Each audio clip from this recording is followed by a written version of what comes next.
కావలి నియోజకవర్గ సమస్యలపై నెల్లూరు జిల్లా కలెక్టర్కు వినతి పత్రం అందజేశారు వైఎస్ఆర్సీపీ నేతలు. కావలిలో ఎమ్మెల్యే అవినీతి అక్రమాలకు పాల్పడుతున్నారని ఆరోపించారు. అక్రమాలను ప్రశ్నిస్తే మాజీ ఎమ్మెల్యే రామిరెడ్డిపై అక్రమ కేసు పెట్టారన్నారు. అనవరం క్వారీ అక్రమాలను డ్రోన్ ద్వారా చిత్రీకరిస్తే హత్యాయత్నం కేసు పెట్టారని విమర్శించారు. మనీ స్కామ్ను పూర్తి స్థాయిలో విచారణ చేయాలని డిమాండ్ చేశారు వైఎస్ఆర్సీపీ నేతలు. ఈరోజు కావలిలో జరుగుతున్నటువంటి అవినీతి అక్రమాల గురించి మనీ స్కామ్ ఏదైతే ఉందో ఆ మనీ స్కామ్కి సంబంధించి ఈరోజు దానికి సంబంధించినటువంటి నిందితులను అరెస్ట్ చేశామో అని ప్రకటించింది పోలీసులు. వదిలేశారు. ఆ బాధితులు ఎంతమంది ఉన్నారు, వీళ్ళు తీసుకున్నటువంటి డబ్బు ఎంత, ఆ డబ్బు ఏమైంది, ఆ బాధితులకు ఏ విధంగా న్యాయం చేయాలనేటువంటిది ఏమీ లేకుండా ఎవరో ఒకరిని తీసుకొచ్చి మేము అరెస్ట్ చూపించేసాం, అయిపోయింది అరెస్ట్ అని చెప్పి మాట్లాడారు. అందుకే కలెక్టర్ గారికి చెప్పాం, అయ్యా కేవలం అరెస్టుతో మభ్య పెడుతున్నారు, ఇది అతిపెద్ద మనీ స్కాము, దాదాపు 900 కోట్ల రూపాయలతో కూడుకున్నటువంటి మనీ స్కామ్ను మొక్కుబడిగా తూతూ మంత్రంగా దాన్ని అణిచివేయాలి, తొక్కిపెట్టాలనేటువంటి లక్ష్యంతో పనిచేశారు. కాబట్టి దానిలో ఉన్నటువంటి బాధితులు ఎంతమంది ఉన్నారో ఆ బాధితులను బెదిరిస్తున్నారు, భయపెడుతున్నారు.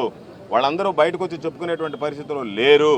కాబట్టి ఆ మనీ స్కామ్ వెనక ఎవరున్నారు, ఆ మనీ స్కామ్ ఎందుకు శాసనసభ్యుడిగా ఉన్నటువంటి వ్యక్తి తొక్కిపెట్టడానికి ప్రయత్నం చేస్తున్నాడు అనేటువంటి దాని మీద విచారణ జరపమన్నాం. అదేవిధంగా అన్నవరానికి సంబంధించి ఏదైతే ఈరోజు వెల్లి జలదంకి మండలంలో ఉన్నటువంటి ఆ క్వారీ మీద ఎంతవరకు అవినీతి జరిగింది, ఎంతవరకు అనుమతులు ఉన్నాయి, ఎంత రాయల్టీ కట్టారు అనేటువంటి దాని మీద కూడా విచారణ జరిపి నివేదిక తెప్పించండి, దాని మీద చర్యలు తీసుకోండి అని చెప్పి కోరడం జరిగింది.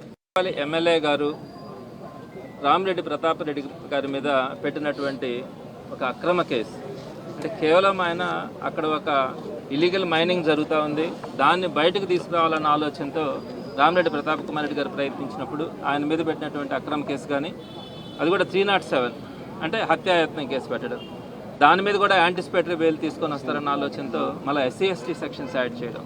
సో వీటన్నిటి కారణాలతో ఒక వైఎస్ఆర్సీపీ ఫ్యామిలీగా వైఎస్ఆర్సీపీ మేము ప్రతిపక్షంలో ఉన్న కారణంగా ఎక్కడ ఏం జరిగినా కూడా అందరం కలిసిమెలిసి ఉండేటట్టుగా ఆయనకి వెళ్ళి అక్కడ జరిగినటువంటి దాన్ని ప్రజల దృష్టికి తీసుకెళ్ళడానికి ప్రయత్నిస్తే నోటుకు వచ్చినట్టు ఎమ్మెల్యే గారు మాట్లాడడం. మనము ఒక స్థాయికి వచ్చిన తర్వాత ఒక ఎమ్మెల్యేను, ఒక ఎమ్మెల్సీను, ఒక మంత్రి అయిన తర్వాత ఆ స్థాయిని కాస్త మెయింటైన్ చేసుకోవాలా, దానికి తగ్గట్టుగా మాట్లాడాలి. అలా కాకుండా మాకు నోర్లుండే ఏదైనా మాట్లాడతామంటే ఈరోజు ప్రజలు అసహించుకుంటా ఉన్నారు.